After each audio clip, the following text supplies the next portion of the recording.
You're going. I don't know why you can't see me now. Why can you not see me now? There you can. Yeah, there we go. Okay. I just can't see you.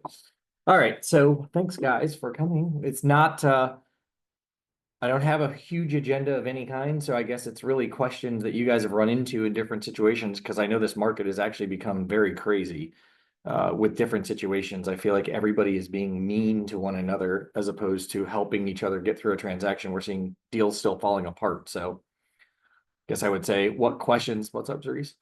What questions do you guys have or what situations have you guys run into? Well, as you think about this, do you have one? Oh, I was just gonna talk about my 90-day FHA Oh, deal Lord, yes. that we talked about the other day. I had a situation where, if you're familiar with the 90-day FHA flip rule, if the house has been, flipped, then they can't accept FHA buyers after, in a 90-day period. Well, my seller had the house deeded to her from her parents, on, and we went under contract and we're still within that 90-day time frame with an FHA buyer. So they're saying you're violating the FHA flip rule, and we have to tear up the contract, do a mutual release, and start over and do like a brand new contract on day 91. So, and in that time frame, she got married. So, basically what I was gonna say is that they ended up having the, new husband, he has to sign on all the paperwork. And then I think at closing, they are gonna do a release of dower. Which is crazy, but that is coming back. I mean, that is a good thing for everybody to know is that on an FHA and I think VA transaction, that if a property has been flipped, and really when we say flipped, it's really a deed transfer in the last 90 days. You may not be able to sell it to your buyer until after that 90 days is up. In your case, you were almost at the 90 days, but you weren't quite. So you guys had to basically tear up the purchase agreement and write a new one that was dated after the 90-day period, right? Right, it doesn't matter if the closing date is after day 90, it has to be the day that Purchase all the agreement. contracts were signed and like Yeah. executed. So we literally had to rip it up and restart, and they had us, we have to do a second appraisal. So, like the first. So lesson FHA learned. Yeah, Yeah. and the buyer can't pay for it, so my seller has to pay for the appraisal. So. Fun. So I guess moral of the story is if you're accepting an FHA or a VA offer on a property that has been deed transferred in the last 90 days, wait until after the 90-day period to get everything signed, because if you don't, you're going to end up in this situation. And then So if you inherit a property from your family, that That's rule different. applies? an inheritance, yeah, an inheritance is probably going to be a different situation because that's not an arm's length transaction typically. But like a flipper who's buying the property and then let's just say they're wholesaling it or whatever, they've closed on it, but they're selling it right away. Then that's a whole different story because that was an arm's length transaction that happened. And now you have another arm's length transaction that's about to happen, but an inheritance would probably be a little bit different. Yeah, in my situation, it was because the parents were alive and deeded it to her because they had purchased it for her. But if they had passed away and she Inherited inherited it. the property, then the flip rule doesn't apply. So- Because it basically looked Thanks like for she clarifying. was flipping it, is what it looked like, because they owned it and gifted it to Yes. her while they were still alive. Yeah, so that's an interesting one. I'll give you guys a situation and see what you think about this. Because it comes up quite often, especially when we have these deals falling apart, as I mentioned. So let's say that you have a seller that has a home inspection done on their property. And because they put it up for sale, the buyer does a home inspection, the buyer provides the information to the seller and says, I want to get out of the transaction because I'm not comfortable moving forward based on the inspection report, but they give the seller the inspection report. Seller looks at the inspection report and says, I don't agree with these findings. I'm going to hire my own inspector to look at these things. Maybe it's even a specific person, like an HVAC person or a roof person, because there was something in the report.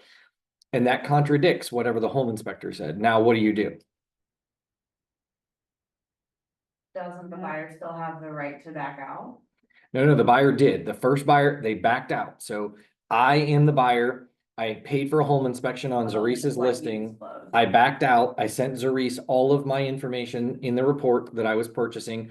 Zerese took it to his seller. His seller said, I don't agree with these findings. I'm gonna hire my own person to come in, maybe a general home inspector or an HVAC or roof, like I said, specific person, electrical perhaps.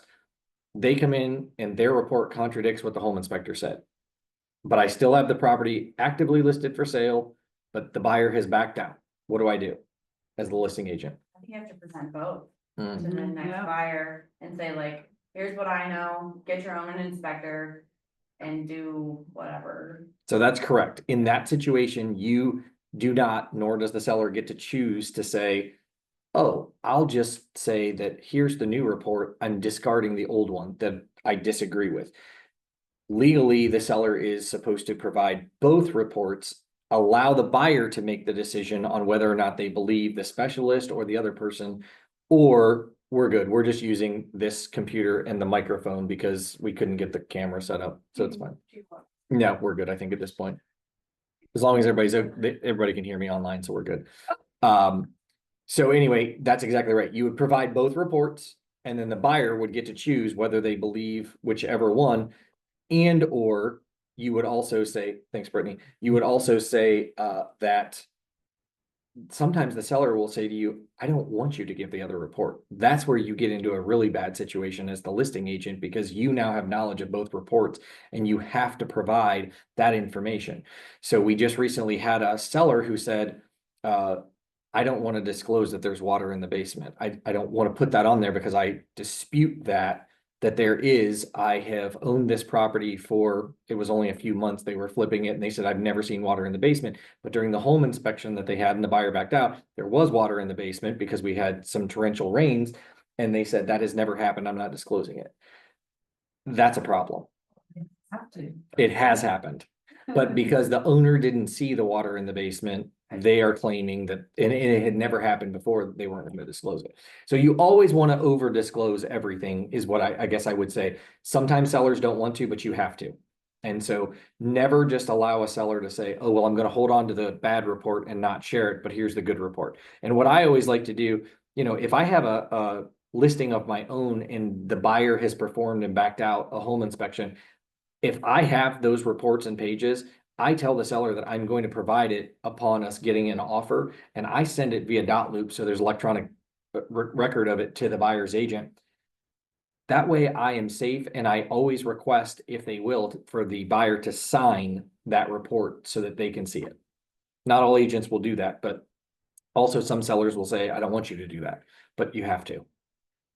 So I have a question. We have an in-house listing that it says that the seller wants a home inspection done before he'll accept an offer. How does that work? I mean, it could be done that a buyer could do a home inspection before, but if the seller's giving permission for a home inspector and the realtor to go in, then they could do that. But most buyers aren't going to spend money on a house for a home inspection when they haven't secured the offer price yet. Right. So it can be done though. I mean, absolutely. We have sellers that will do a pre-inspection on a listing themselves. They'll hire it out and have a home inspector of their choice come out and do it, and then they provide the report to the buyer. So it absolutely can be done. It's just not a common practice. It would just be like a verbal, like going to the agent saying, okay, I have a buyer. Well, you'd go through showing time and you'd probably, because you have options when you go through showing time. Is it an appraisal? Is it a showing, second showing, inspection, whatever? You could click on inspection, schedule it for the 4 hours or 3 hours. And as long as it gets approved, then yeah. Okay. What if you, for like your buyer's sake, what if you like scheduled the home inspection and then went under contract the day before? So that it's like, okay, if they're out from the seller standpoint, if they're out anything, it's just one day. You know how it's like normally have a 7 or 10 day gap? Yeah, this particular listing says that the home inspection needs to be done before the seller will accept an offer. Then I would say to the seller, they should have a home inspection done. That's what I would say. Cerise, did you have some?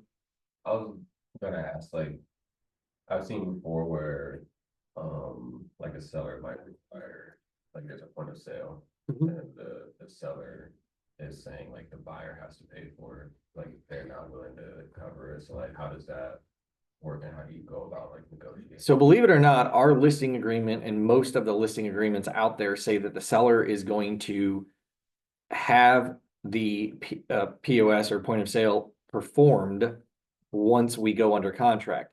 And some of them even say that the seller is going to pay for it. Nobody really follows that, I will just tell you. But it is in the listing agreement that the seller is going to comply with any point of sale inspections and they will order one to have it done because it's their responsibility. They own the property. But most times sellers don't want to pay anything to have a point of sale inspection done, and it's negotiated where the buyer pays for it and completes it. Yeah, cause I've seen it where, it's like maybe like some broken up concrete from the property and they have to pay for it. If there's broken up concrete, that you're not in Stark County, you're in Cuyahoga County. That's Is what- yeah, where that's where- happening. where So we've tried to fight these point of sale inspections quite a bit. And when I say we, I mean all of us in this room, like Ohio Realtors has really tried to fight these.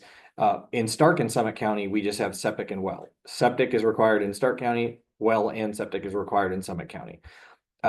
Stark County is much more lax with it. They'll let a property transfer even if you don't have a point of sale inspection. Summit County refuses to allow it to transfer if you don't have the point of sale inspection. So you've got to be careful.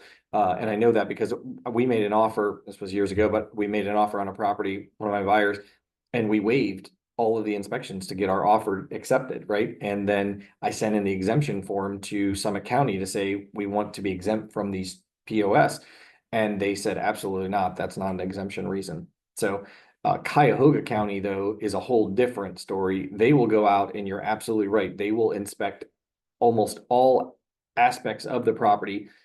And if there are not handrails, if there is broken glass, if there is chipped or peeling paint, if the roof looks like it's in bad shape, the gutter system's in bad shape, concrete's in bad shape, any of that stuff, even the landscaping, if the landscaping is out of control, they will say that has to be done before you can transfer.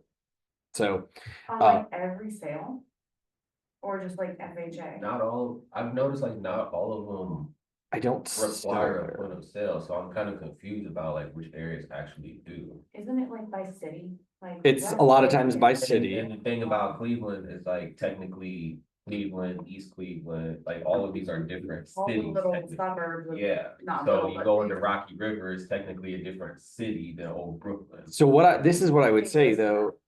I mean, I don't sell enough in Cuyahoga County at all to have an answer for you, but I will say American Title Solutions, if you go to their website, they have an agent resource drop down and it has all the point of sale inspections for every city or municipality or county. So you can find that information and they're keeping it up to date, which is great. We've chosen not to do that as a brokerage because that would require somebody constantly reaching out to every municipality that we sell in throughout the state of Ohio, getting the most accurate information and being able to provide that to you guys. So we're thankful that ATS is doing that because ATS has agents selling in all communities across Ohio. They have partners everywhere. But I don't have an answer, Zarisa, on what requires a point of sale inspection in Cuyahoga County. I don't know. Alright, well, this one's a little more local. So I ran into a situation before where my buyer was trying to purchase a property and the seller, like the septic ended up failing with the inspection. And I guess it was like leaching illegally into the field bag. It was something about the septic, Stark County was now requiring that it be replaced before the property can be sold.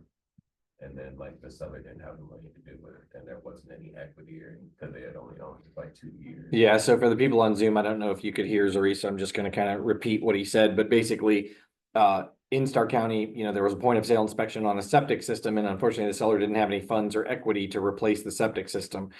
Because it failed. So that is a problem. I'm gonna go back real quick. Deb had, on our previous topic, Deb, I didn't see the text, but you said, doesn't the seller have to revise the RPD? If the seller wants to revise the RPD, that is the best way to do it, but I always just provide any documentation that I get from the other agent because we can't tell the seller how to fill out the residential property disclosure form or revise it. We can suggest that they do, but if they don't, that's up to them. It's better to just give the entire report that you have to the next buyer so that they don't miss anything and you don't miss anything for disclosure purposes.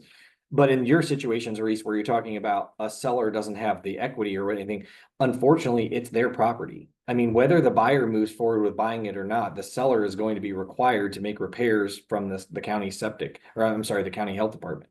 So where it was getting messy at was, they were getting ill-advised. And someone had told them, yeah, just let the property foreclose. Like, it's not gonna hurt you that much. And then, Well, foreclosure definitely hurts somebody. Somebody. yeah, and so she was really willing to ride that out. But then I'm like, so how does that work? No, cause like, I've heard, I don't know if it's true that like the county will like evict you if you don't replace that, like. Well, I don't know that the county would evict you, but they might. We don't have occupancy permits in Stark County, like you don't have to get a certificate of occupancy before every transfer or anything like that. But I suppose they could declare it a public health nuisance and say that you can't, it's not habitable. I mean, the health department can close down restaurants for a public health nuisance. I'm sure they can tell you you can't use your water or sewer because it's contaminating the public, so I would imagine they can't necessarily evict you, but sure, could they do something to say it's a public health nuisance and get you out of there with a court order? Probably. As an agent, like. Back out of it, like, what do you do? Well, I mean, as an agent, there isn't much you can do. I mean, you don't own the Like, property. Yeah, if you're the listing agent, there really isn't anything you can do.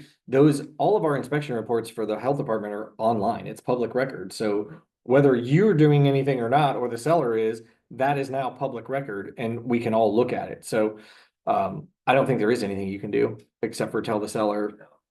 Where was it? This was Maslin. Okay. And I had a listing in Downton, similar situation, Downton, Dalton, I don't know. Yeah, depends on where you live. Um, septic failed, but Downton has, a grant program to tie into sewer if it's available, and it was available. So they can apply, like some places might have like a grant, so that's something you could look into. I don't know if those. It's certainly county. Dalton is Wayne County. Is it? Okay, Yeah, it So is. that might be.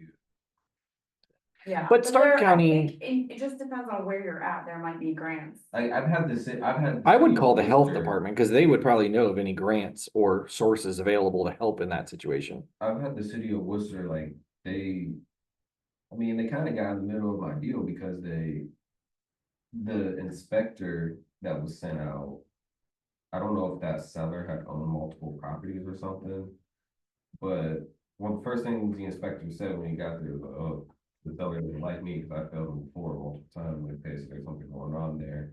And then, like, he was very adamant about checking where the septic was leaking. And Well, yeah, I mean, found they- that it was leaching back in the creek, so apparently the city has been trying, like, the seller was illegally tapped. And so they've been trying to get this resolved for like the last like 12 years. And they just, like, the property transferred without it getting resolved before. Mhm. So then he inherited this 12-year issue. And then they, I mean, I'm assuming that your buyer or a buyer did the, we moved on. okay. But I was real confused, like, because the city and the inspector were like both like he was trying to report back to the city what's going on with this, and it's like, Well, I mean, okay, yeah, I don't really understand why he was being so involved. because Worcester may have their own health department. Like Canton Yeah. City has their own health department, Maslin City has their own health department, and then we have the Stark County Health Department. So it's very possible.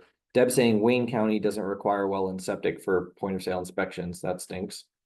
Yeah, no, it was just an inspection, and then it was like, But they have the right, I mean, Yeah. the county or the city that the property is located in apps, I don't know, I would say, you can look up on ATS, cause maybe it changed.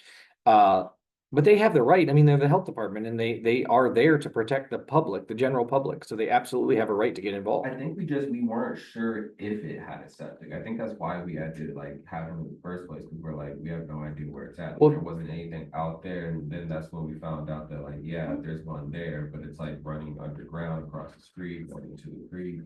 I mean, it's not hard to figure out if a property has septic or not, there are multiple ways, I mean, if you don't get a sewer bill, They did it. Right, okay, that's what I'm saying. So if you don't have a sewer bill, 9 times out of 10, you're gonna have a septic system. That's what I was looking for. City, like, But then also the records of it, sometimes you have to have a plumber come out that has a camera and a locator on the end of that camera that goes down the line so that they can figure out where the line is and where the tank is and all that fun stuff. And sometimes I've had to have septic tanks dug up. If you're not aware of the fact that, yeah, Stark County will not, unless it's in good shape, Stark County will not pass a septic if it has a leach well. The leach well has to be identified and the lid has to be taken off. So if you ever talk to a seller that says, I have a leach well, like I have one in Jackson Township coming, and I told the seller, I said, you need to have this inspected before we list it because you have a leach well. And I've had other ones in the county where if they can't find the leach well, or if it's a big problem, and because they're outlawed, you can't have a leach well anymore if they can't find it. Now, if it's in good shape, they'll grandfather it in, but if it isn't, you're getting a whole new septic system typically. That was right. Yeah, Deb is right. Yep. Interesting. And Deb's asking, what did the RPD disclose, like on your situations, Reese? Did they say a septic or private or well, or I mean, I'm sorry, public sewer? Okay. If a seller doesn't know if they have a septic tank or a sewer, that's a serious problem. I mean, that's a serious problem. And if you go out to a I house, remember he was poking in the ground. He's like, I Right. can't find this thing. Yeah. Like, he was out there for like 2 hours just trying to look for it. yeah, but that's what they have to And do. he's like, I know that there's a septic out here though. And I'm like, man, like you're like really like, But I feel like that was a good inspector, and I say that because yeah. most inspectors would like probe around a couple places and then they go, I don't have time for this, I'm leaving. Tell the seller to dig up the septic and when you find it, I'll come back. So I mean, the fact that he was trying to find it was actually pretty He went good. across the street, he put a dye in one place, ran over here, put a dye in another place. Yeah. He found out it was leaching back into the creek. Yeah, that Yeah, I was happens. like, that's disgusting, but that's like, cause all of the other houses in the neighborhood were set up with the city. Yeah. And but where was I in Worcester? Worcester goes into like. Well, you're getting kind into of way the too street, specifics But though. it's like I the mean, driveway area, and so right in there, it's outside the city limits. So things get kind of weird out there on like what's passable and what's not passable. And then I guess at one point, maybe that wasn't a part of, like, I don't know, like maybe this laws changed in that area of the city. Like, I know on my part of the city, you can't do anything like that, but on that end, when you get a little more towards like Shreve or like the Tri-Way area, then things change a bit. Yeah, no man's land. I have a question going back to what you were saying about like a seller receiving different opinions and disclosing it. So I had a listing a while ago where there was a lot of water in the crawl space. And we had several people come out and nope, like everyone was giving us a different answer of what like all the contractors were. A waterproofing company said you need to waterproof it. This company said you need to do what my company does. So like to our buyer, we were literally like, I don't know what's gonna fix the problem. And that's kind of like what everyone was saying, like, we don't exactly know, but this is what our company does and this is how much it costs. So in that instance, like, we just ended up getting it waterproofed. But I guess so like that deal fell through, then we went back on market. And we disclosed water in the crawl space, but like what should I have done in that The situation? problem with water is you have to try and identify where it's coming in. Like that's the problem because it's underground and everybody might say, oh, it's the slope, the grading. It could be the gutters or downspouts. It could be that right. It could be that the drain footer that runs around the property is clogged and it no longer is working. Because the builder backfilled and didn't put in the gravel or do something, or it's a 1926 house and they didn't have that back then. There are so many ways that you could fix a problem, but if you can't identify how the water is coming in, most waterproofing companies, the water is coming in still through the block. It's just coming in, going into a channel and then goes into a sump pump and you're pumping the water out. So it takes care of the problem as far as waterproofing to keep your basement dry, but it doesn't stop the water from coming in. So that's why like Ohio State waterproofing is super more expensive because they do the outside and the inside. They dig up around the entire foundation. They put in some kind of like plastic or impermeable shield of some kind, and they still do the inside. But that's why it costs so much more. Whereas most waterproofing companies waterproof from the inside, they just put holes in the bottom of the block and do a trench and so the water is still coming in, but it just has a place to go. So in your instance of saying, well, what do we do? It really comes down to the buyer. What is the buyer like? Is the buyer comfortable with a waterproofing system that still allows the water to come in and then discharges the water? Or are they saying, no, I don't want to buy this property because you can't identify how the water is coming in. I want it dug up on the entire outside. Because we've even seen where there's a hairline crack in the outside of a property, but it didn't transfer to the inside of the property, but that's where the water is coming in. And you wouldn't know that unless you dig up the outside. So most sellers are not willing to dig up the outside of their house because of the expense. Yeah, they So, did. yeah. And they told us, like, a couple people guessed that it was a water table issue. Mm. That like, just the water table's high and you're always gonna have water there, but, And that could be true Yeah. too. I mean, I think I just ended up telling them, here's all the different opinions we had, what do you wanna do? And that's really all you can do because it's up to the buyer of what they want with the property. Yeah. But disclosure is always something. As we talk about disclosure, so I oftentimes get the calls about, sadly, we just had a situation, and I don't think it's anybody in this room or on Zoom here, I don't think. We sadly just had a situation where a mother and their son were arguing, and he had some mental disabilities or whatever, and he lived at the property in the basement. And they were going to counseling and whatever, but she had the house for sale. It's my understanding how the story went that she was standing in the kitchen, the son came up from the basement, he had a shotgun in his hand, and he killed himself in front of his mother. Blew himself right there. And the neighbors came over and helped clean up. Like, obviously the coroner was there to help clean up, like, all this fun, fun stuff. I say fun stuff, that's not fun, but anyway, all that little stuff. Anyway, so now the question is, do I disclose that? Because somebody just died in the Well, property. under Contract, It was not under contract, but they had showings set up. And so they had to cancel the showings for that day.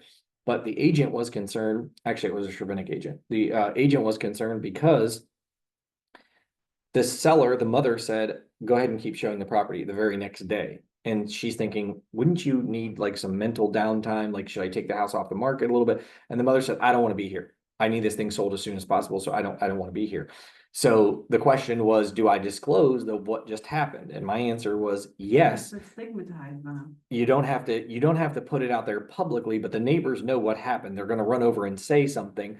And we've all had those buyers. If you're in this business long enough, you will always run into a buyer in your career. It could be a male or female, but whatever. Somebody will ask you, has anybody died in this house? And they don't care whether it's a malicious death. They don't care if somebody just passed away.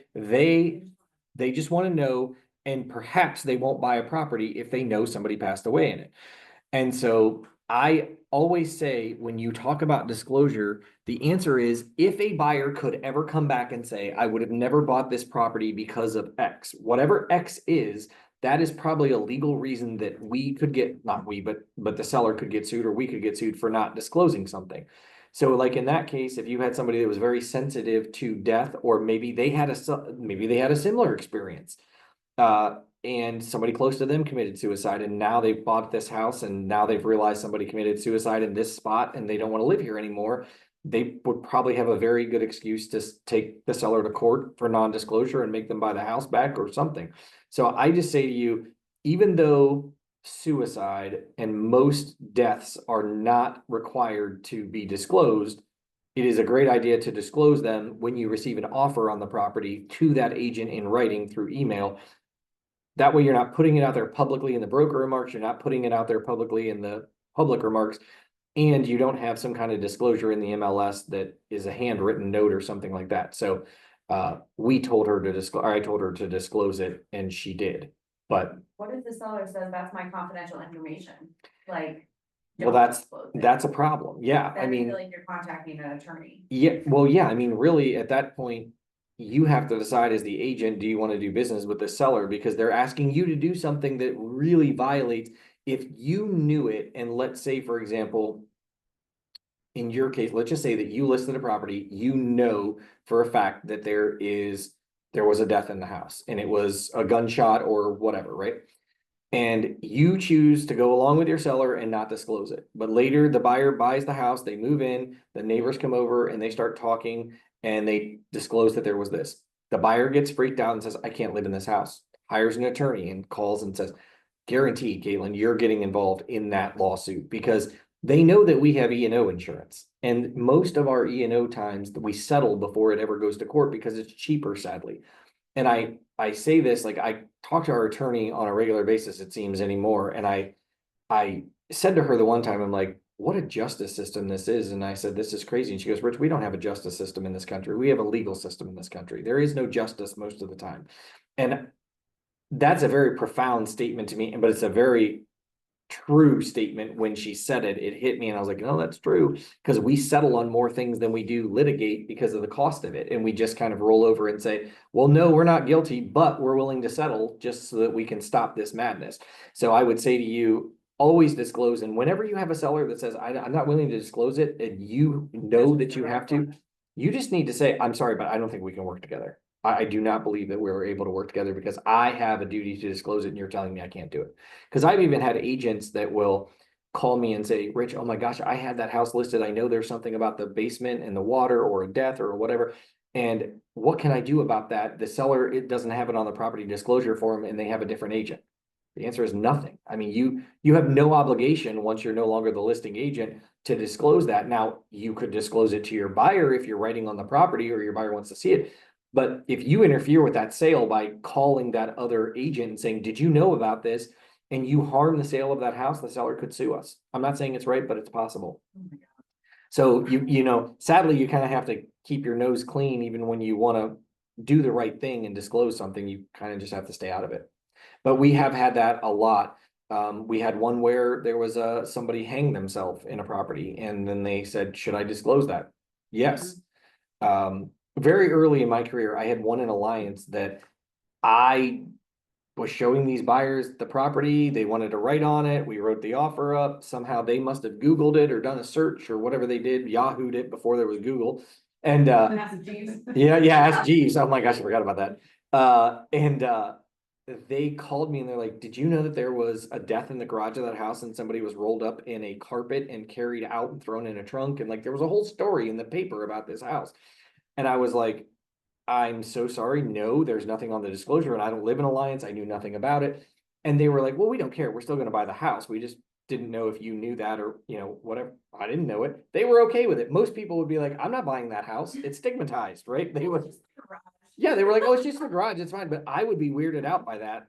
I sold a house in West Akron to a couple that was the buyer and they knew about it because their brother lived on the street. And then when it went under contract, the listing agent made sure, you know, to tell me, and of course I passed it along, but they already knew and they bought it. But when they sell it, it stays with that property does, forever. Yeah. And if I'm a person that is scared of that, I'm not going to buy that property. The just the way husband it killed is. himself in the garage, but they were okay with it. Yep. Most people are. They got a good price. Yeah. That's why they. I have a question. Yeah. Just different topic, about like city codes, and I know it's kind of specific, but I have a buyer and her mom works for Kansas City, so she thinks that she is just the city queen. And so we go into every house and like in one house, there was an addition, and she said, if this addition, if it didn't pull permits, like the city is gonna come in, inspect it, and make them tear it down.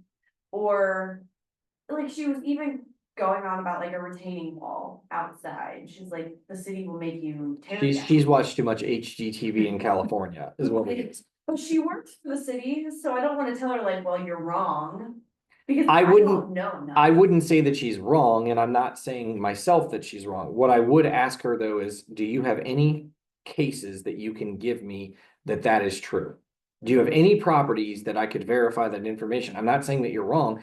I just have never experienced that. Can you give me a That's case? what I was saying, like, Because it is, if you watch HGTV and you see online, like, you know, you watch that Torek Elamoose or whatever his name is, flipping properties or whatever, him and his wife, well, I think they're divorced now, but whatever.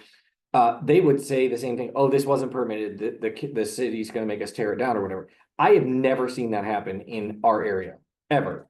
Now, if the property didn't get a permit and it's also built very poorly, perhaps if the city came in, they would say, you have to fix this and pull permits, or you have to tear it down because it's unsafe. That could be true. But we are running into more and more things where things are not permitted. I will say this to you. We have had 2 cases in the last year where one of our agents has worked with a flipper that they work with on a regular basis. And they have sold properties or flipped properties in a township rather than a city or a village that has city codes or village codes or whatever. Jackson Township, for example, is all of Stark County code, building code. So Jackson Township does not have Perry Township. They don't have building departments themselves, but they follow Stark County rules. And that's most townships, whether it's Summit County, any county, Wayne County, whatever, we have a county building department. So in those instances, you should be pulling permits from the county, maybe not the municipality because they don't have it. But what we've ran into is we have been sued twice because they are basically, the buyer is saying they bought the house, there's problems with the work that was done. They call in an inspector to inspect it, and the inspector, the first thing they do is say, well, were any permits pulled? So the owner calls the city or whatever and says, the county, and were any permits pulled? No, they weren't. So then we get a nice attorney demand letter saying, your seller made these repairs, whether, and like I said, in both of these instances, they were flippers. Your seller must have known about these problems because they flipped the property and they covered things up, or they did this or did that. And by the way, they didn't pull any permits. Now, you all know that as a listing agent, by the time you go to the property, you have no idea whether the seller has pulled permits or done any of that stuff. It's not even a question that we typically ask. So it's not something that you're going to ask. And if you do ask, what are you going to say? I want all those permits so that we can provide them to the new buyer. You're not going to do that. A seller, whether they chose to pull permits or not, I guess is up to them.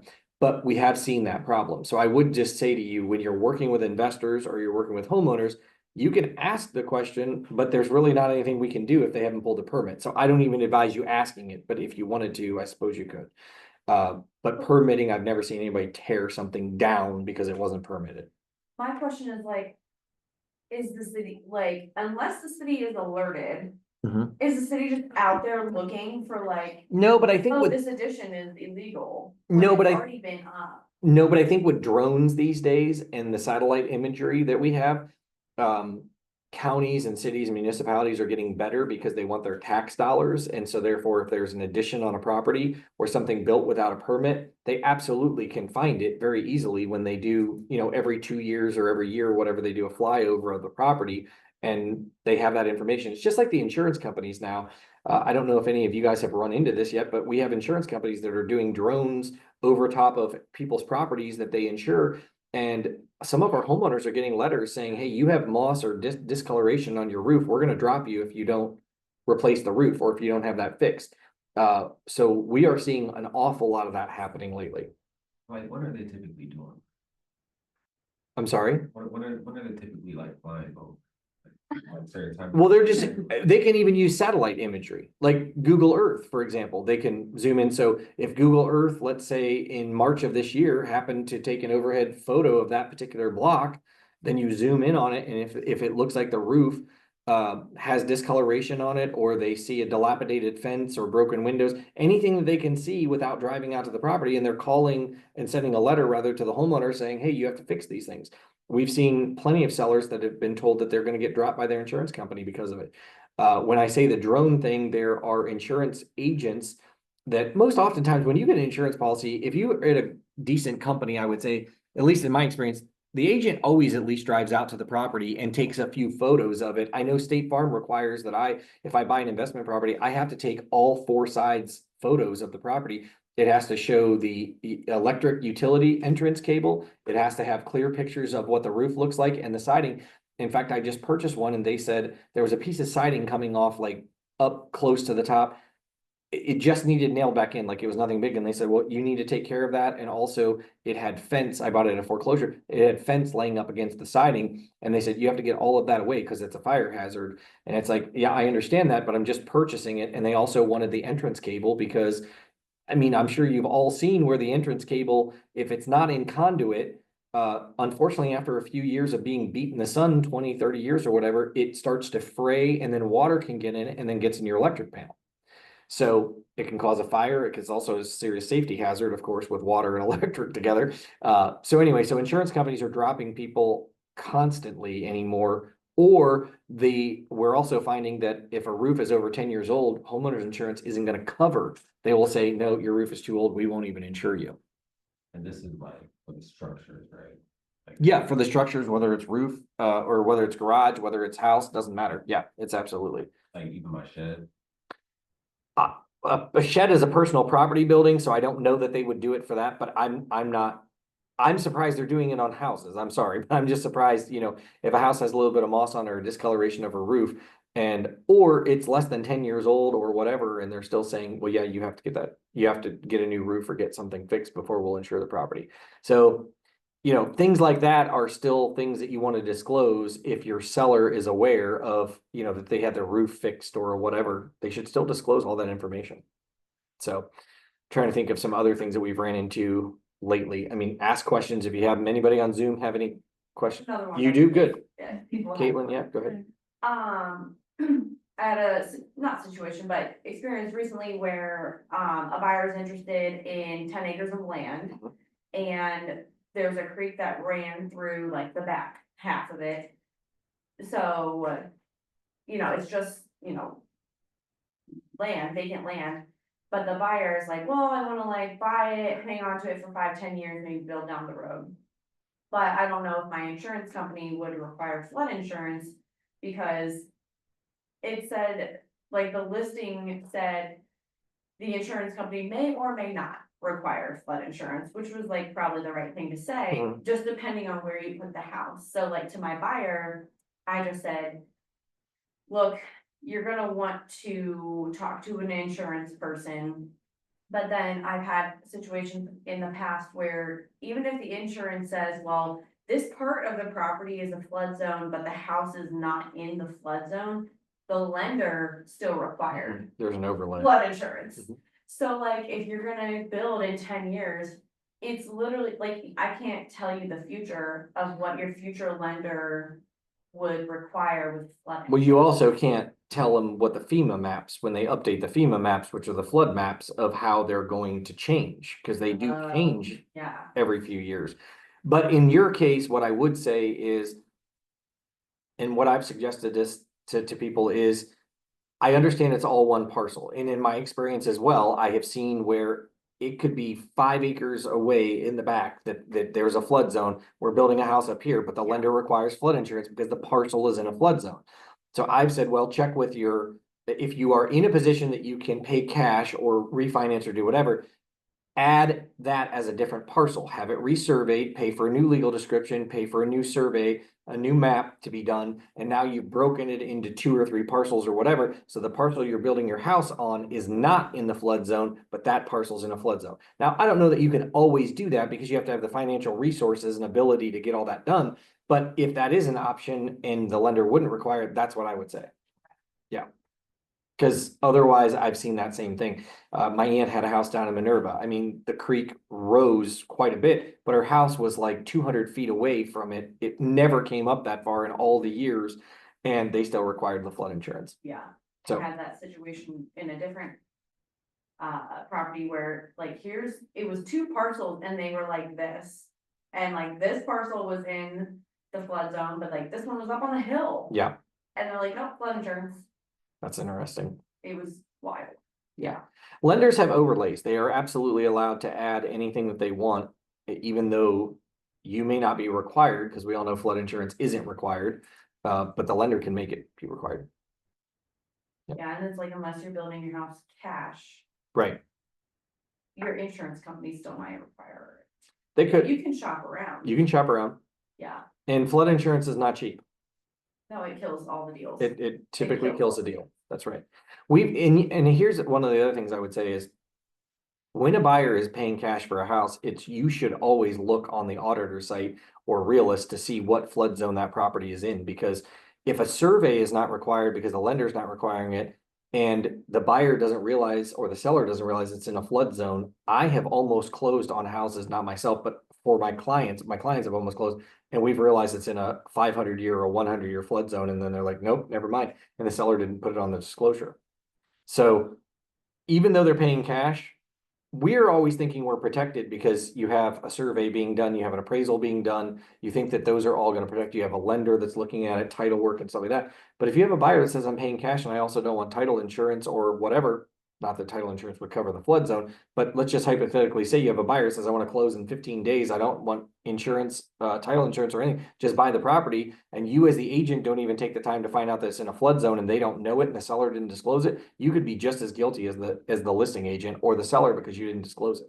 And we have a duty to our clients. So never just think that the lender is the one that's going to catch everything. Yeah. And some don't even do a flood survey. Some of like, it wasn't CSE, I don't think at the time, but it was one of the credit unions. This is what happened is they did not require a flood certification or a survey to be done on the property. And my clients, we got almost to the day of closing and I was like, did you know that that's in a flood zone? Nope, not a clue. And I didn't know it either. And nobody had disclosed it. I felt very sheepish. I will say that. I was like, oh, you almost did something you didn't want to do and I would have got myself in trouble. Some other things, I guess, that, that have been coming up are just appliances lately. If like we've had air conditioners go out because of the heat that we've had. And then unfortunately, the seller's like, oh, I'm not going to disclose that or whatever. They have it fixed, but they don't disclose that it just went out during a sale.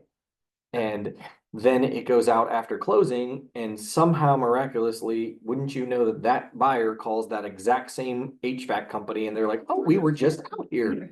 Yeah.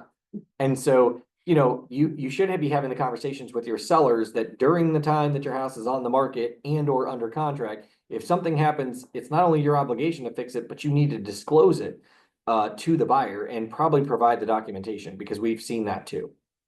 So I just had a house that the HVAC went out during the sale. They found mold in the attic. There was no ventilation. We had that fixed. The main plumbing stack was in terrible shape. It was the cast iron.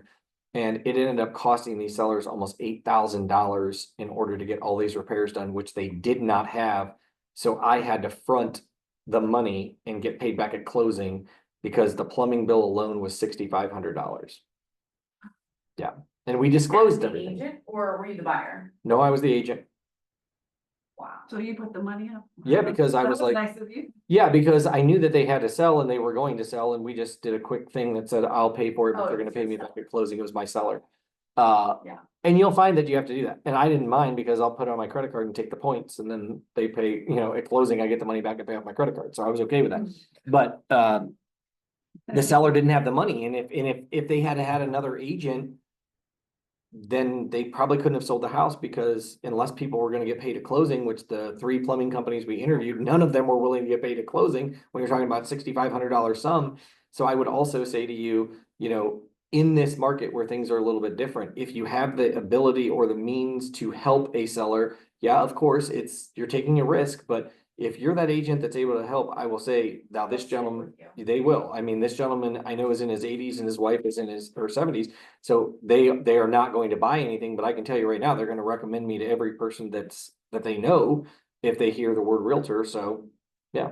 Did you draw up a blank addendum? Yeah, Put I down just there? drew up a document that just said that, you agree to pay me back at closing. In the event that the property doesn't close, you're allowing me to put a lien against the property. Now, I mean, I'm not an attorney. I don't know if they'll let me do that based on that addendum, but to the seller, they were super grateful because their air conditioner was $900 and some. The mold in the attic was $1,000 some. It was $6,500 just for the plumbing. And so, yeah, but I mean, there's also been times where I've messed up and had to pay for something. Like as an agent, I think that happens to all of us.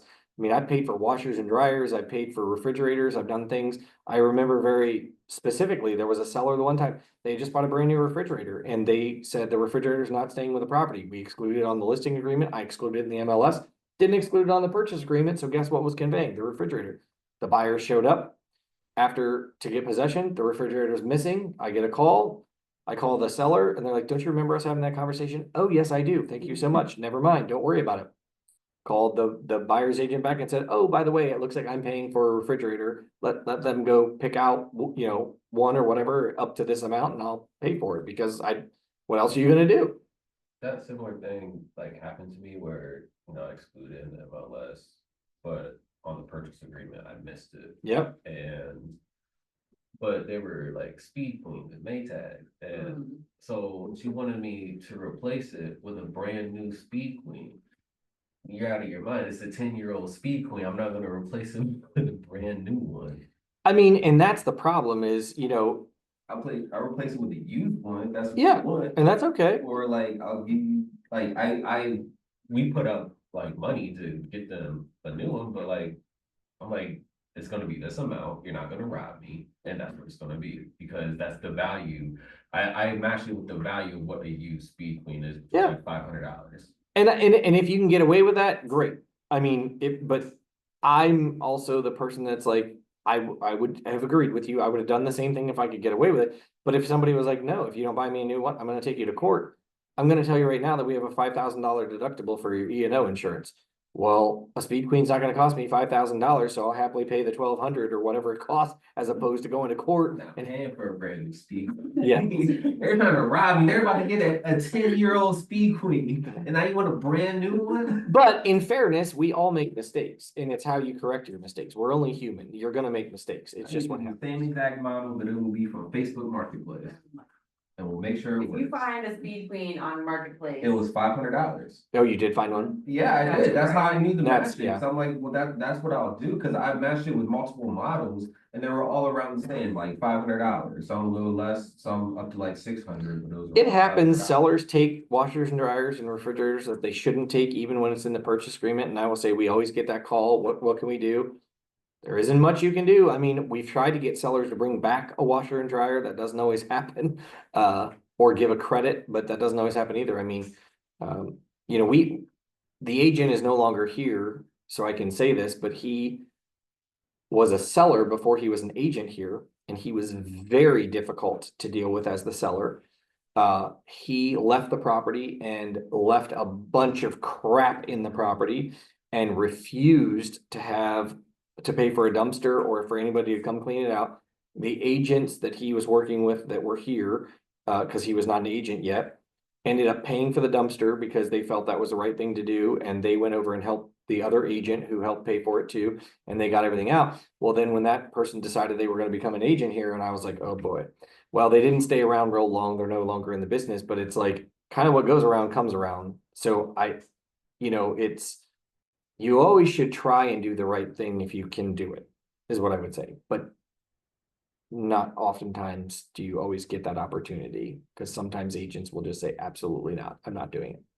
So I had a situation with an appliance, with an oven, where it's a really nice oven, and like the whole time while we were under contract, and it was in writing, that oven's not gonna stay, we're gonna replace it with a different oven. And my buyers understood that and knew that, but like super nice oven, and it like laid flat, it was in this island situation.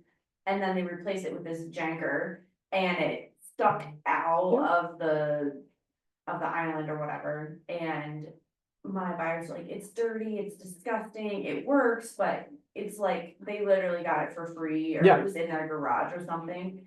And I was like, well, we understood. They're like, well, we're just really, really disappointed. I'm like, well, everything was in writing, but it wasn't there at the final walkthrough. So that would just be like my lesson learned of like, make sure you see it first.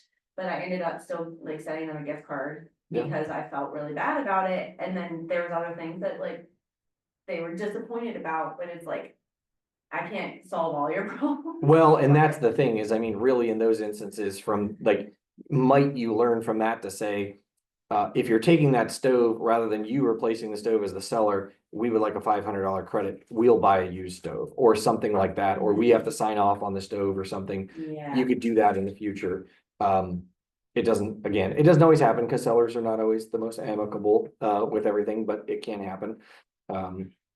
So I would say that would be the lesson learned Probably is been better to say like, just just take the stove. take give the us stove and give credit. us a credit. Yeah. Yep, absolutely. That Yeah, makes because you never know, people don't always do the right thing, and in that case, they replaced a very crappy stove. It was like a luxury stove with Yeah. like a Facebook Marketplace stove. That happens. Yeah. Anything else? We're creeping up on an hour and I don't wanna. This is all great conversations. I'm sure we're all, I mean, I know I'm learning, you guys are learning, so it's great, but if there's anything else, we're creeping up on an hour, anything? You're super quiet over there. He's just taking notes. Okay. All right, well, if nothing else, then I'm gonna let you guys get back to your day. I thank you. And Thank yeah, you. Rich, have a good day. very much. Here, I'll just come to this class and bother you rather than call you again.